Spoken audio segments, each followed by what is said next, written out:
Trish Regan, world-renowned business journalist with quite the Twitter following of her own, is with us now.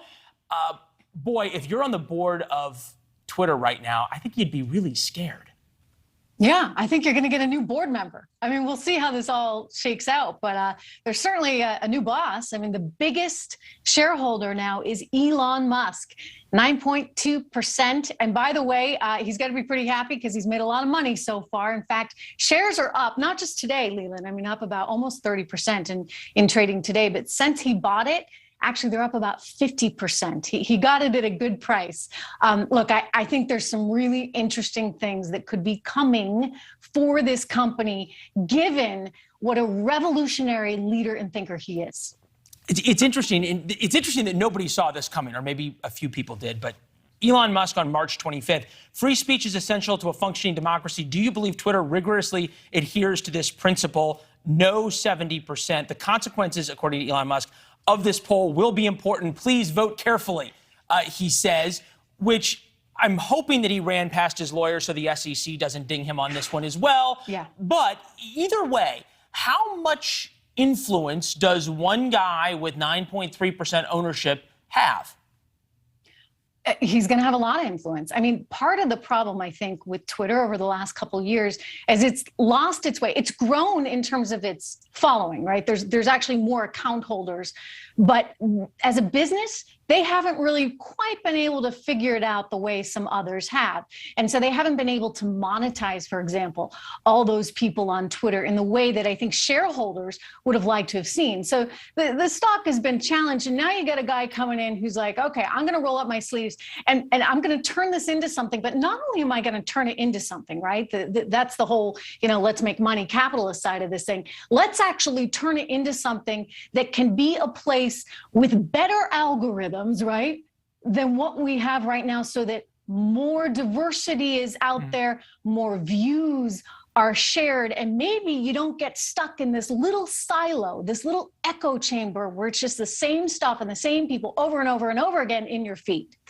So you think about sort of the big names on Twitter, blocked versus unblocked. Blocked, President Trump, George Zimmerman, Courtney Love. Unblocked, the Taliban, Nicolas Maduro of Venezuela, and O.J. Simpson. How does one shareholder, even at 9.3%, change the culture of a corporation that has made these kinds of decisions?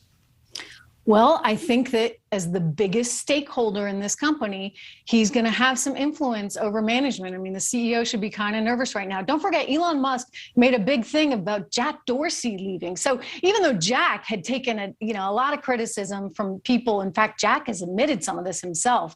There was an article today where he was quoted saying, he feels bad that there's sort of this one lane of communication that's been developed in big tech and in social media. But when Jack left to focus on Square and some of his other ventures, I think Elon noted that as an opportunity maybe for somebody else to come in. I mean, it's not going to be Elon running the business, but I think he's definitely going to have his footprint there. And so there's some really exciting things that the company could do. And I think it'll have an opportunity to grow profitability, which should raise its share price, hopefully, from where we even saw it today, and maybe become a force, dare I say, for good, for better. I mean, I think that may recognize the threat of what social media is. We're glad you're an optimist. It's one of the many reasons we enjoy having you on. But what is this? How's this going to change the conversation in Washington, especially among Republicans who talk all the time about breaking up big tech, new rules for big tech, how we need to change big tech? Does all of a sudden Elon Musk roll in this? He's got 60 million, 59.3 million followers. He has this vision that people are waiting to see if he implements. Does this change things for Republicans?